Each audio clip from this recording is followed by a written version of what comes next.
It is in this country that Nnamdi Kanu was abducted, and I acted for Nnamdi Kanu, and we have gotten a judgment in his favor. The government has been condemned to pay 10 million and taken to Nigeria, and is in prison in Nigeria. It is in this country that Kizza Besigye was abducted. It cannot be right. If you look at international law, Mama Samia Suluhu Hassan, whom I know and respect, will have it very difficult to even travel outside of Tanzania. It will not be easy. In the history of any country, whenever there has been death, it is never the same again. The age of innocence is gone. So are you saying she's an illegitimate president? There is a crisis of legitimacy. You know, many people don't make this distinction, that which is legal is not necessarily right. So from a legal perspective, he has gone through the process of the electoral process as prescribed under Tanzanian law. So to that extent, her presidency is legal. But is her presidency legitimate and anchored in morality as seen by the reasonable public opinion? The answer to that question is no. It is no, because when you hear voices of reason, and the voices of reason that I know and that I talk to are actually sympathetic to Tanzania. Because then Tanzania is the only country, or was the only country, where ethnicity had been killed as the basis of mobilization. Its economy is on the up. For it to happen that through an electoral period, people die. And when you are dealing with matters as live as we see in the region and in the continent, there are many opinions. And that is what we should encourage. We should encourage. We should encourage people to speak their minds on the basis of the evidence that is available to them. They should then help. And many times, what people do not know is that those who come out and speak actually mean well. It looks like dissent is becoming a threat in especially East Africa. Is the name of the game, because the intolerance is becoming something that is taking space in East Africa. Those in political leadership do not want alternative views. But democracy, the thing we call democracy, is about competition of ideas. You put the ideas in the marketplace, and those who make the choice then decide which is the better idea. But why do we have, because we've seen it, we've had Kenyans abducted in Uganda, we've had a Tanzanian abducted in Kenya, we have had a Ugandan abducted in Kenya also, Kizza Besigye. When you look at all these happenings, and then the other day we had even a headline that says it's a trinity of horror, what's the thing with these three presidents?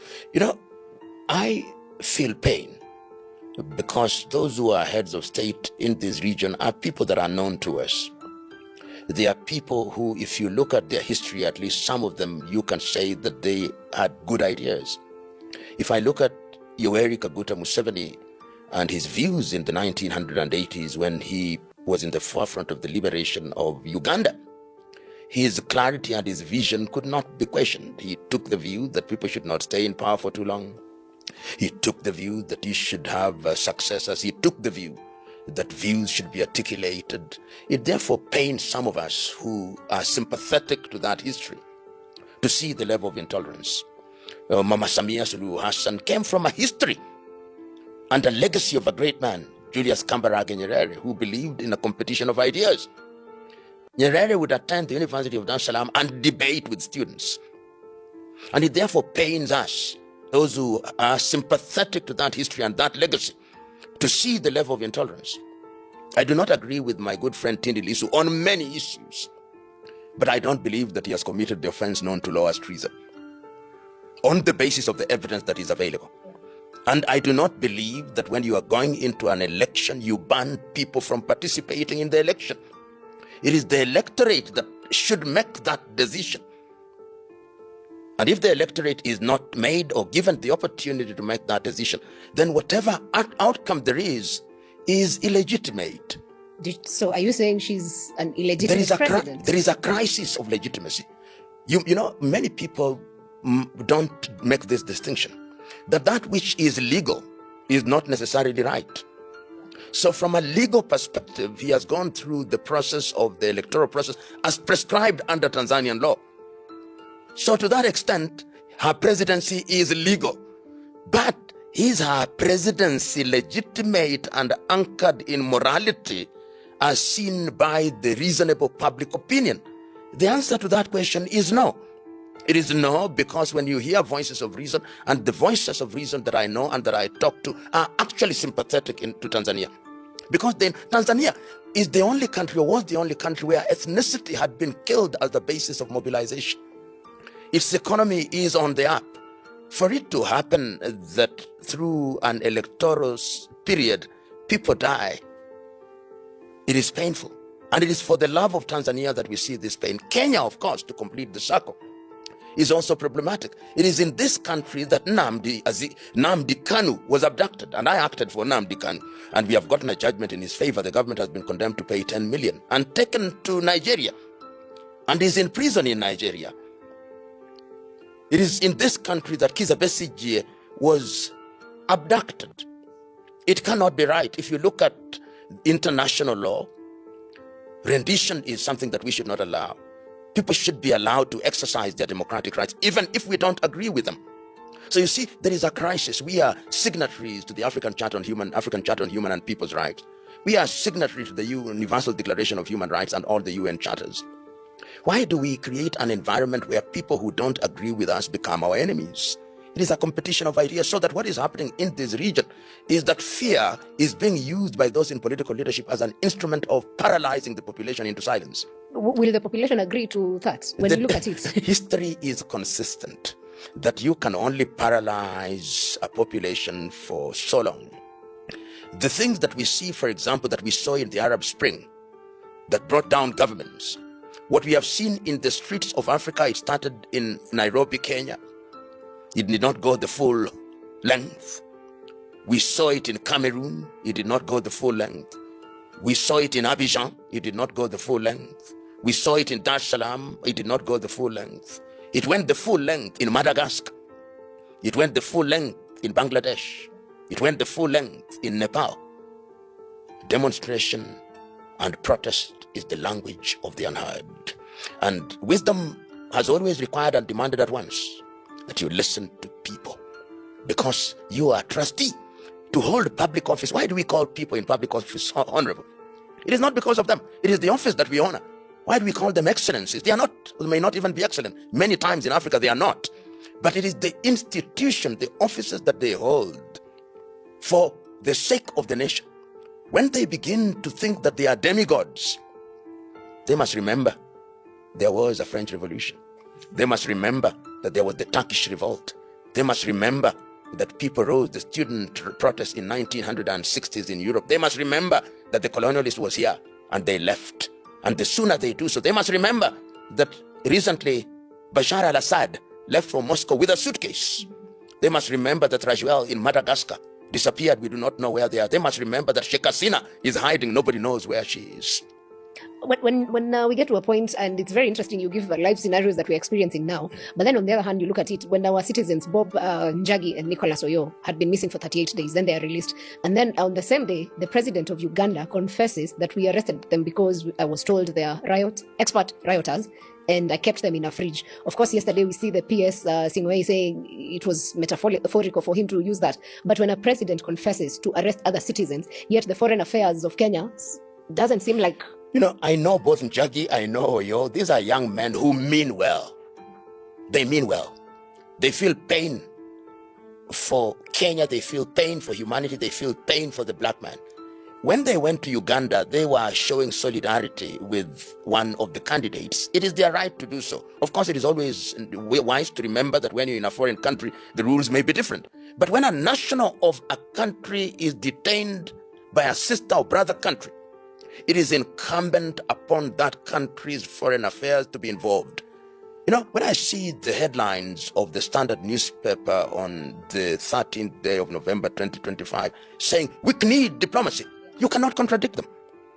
You cannot contradict them. Why do we have an embassy in Uganda? Did we see any attempt at negotiation? We did not. It is important that we take care of our citizens wherever they are, even when they are in trouble, particularly when they are in trouble. We had surrendered to the situation. If it had happened that it is their dead bodies that were delivered, our country would just have said, hey, voila. So, is our top diplomat, CS Musalia Mudavadi, doing his job? Is he up to the task?